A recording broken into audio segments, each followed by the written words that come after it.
एक रिश्तेदार की शादी की पार्टी में सोनू अपने परिवार के साथ पहुंचा।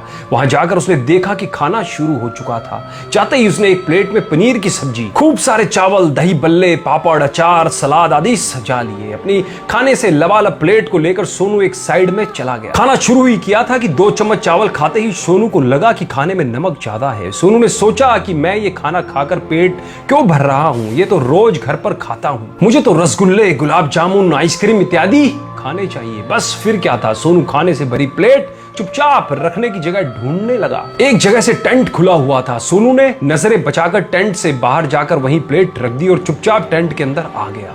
किसी को कुछ ना पता चलता देख सोनू खुश हो गया और गुलाब जामुन लेने चला गया। गुलाब जामुन लेकर सोनू उसी जगह आ गया जहां वो पहले खड़ा होकर खाना खा रहा था। गुलाब जामुन बड़े आनंद से खाकर वो खाली प्लेट उसी जगह फेंकने गया जहां उसने खाने से भरी प्लेट रखी थी। पर जैसे ही सोनू प्लेट फेंकने गया, वहां का दृश्य देख सोनू हैरान हो गया। सोनू ने देखा कि जो प्लेट उसने वहां रखी थी उसमें रखे खाने को एक बच्चा खा रहा था। सोनू ने बच्चे को देखकर कहा, ए बच्चे, ये क्या कर रहे हो? बच्चा डर गया और सोनू के पांव में आकर गिर गया और कहने लगा, खाने दो भैया, खाने दो, मैंने 3 दिन से कुछ नहीं खाया, मैं आपके पांव पड़ता हूं। सोनू की आंखें भर आई। वह बच्चे के पास बैठा और बोला, बेटा ये खाना जमीन पर गिरकर खराब हो गया है और देखो इसमें नमक भी ज्यादा है। बच्चा रोने लगा, बोला, भैया आपके लिए ये खाना जैसा भी हो, पर मुझे तो इस समय ये मेरी जिंदगी लग रहा है, खाने दो भैया। सोनू के आंसू रोके नहीं रुक रहे थे। सोनू ने उससे कहा, गुलाब जामुन खाओगे? लाऊं तुम्हारे लिए? बच्चा बोला, नहीं भैया, मेरे लिए तो यही सब कुछ बहुत है। सोनू रोने लगा। उसे रोता देख बच्चा हंसा और बोला, भैया आप क्यों रोते हो? आप जैसे किस्मत वालों को रोना शोभा नहीं देता। मैं किस्मत वाला कैसे? सोनू ने बड़ी हैरानी से पूछा।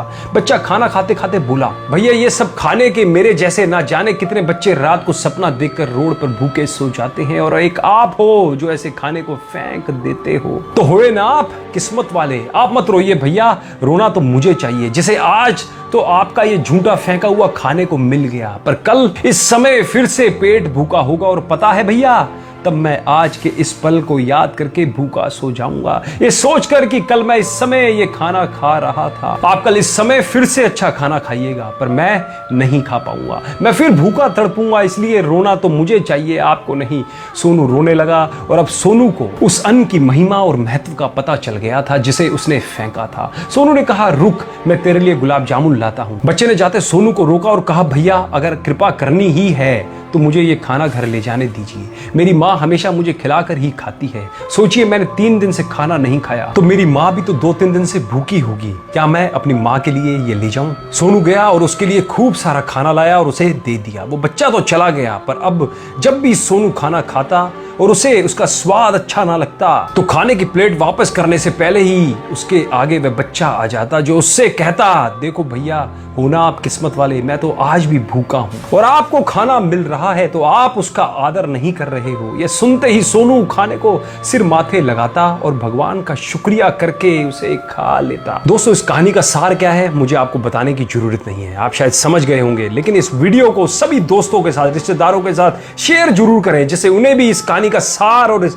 जीवन के प्रति अन्न का मूल्य समझ में आए कि हमें तो अन्न बहुत मिलता है लेकिन कुछ ऐसे लोग भी हैं जिन्हें अन्न नसीब भी नहीं होता है। तो इस कहानी को ज्यादा से ज्यादा शेयर जरूर करें और कमेंट के माध्यम से अपने बहुमूल्य विचार हमें जरूर बताएं। धन्यवाद।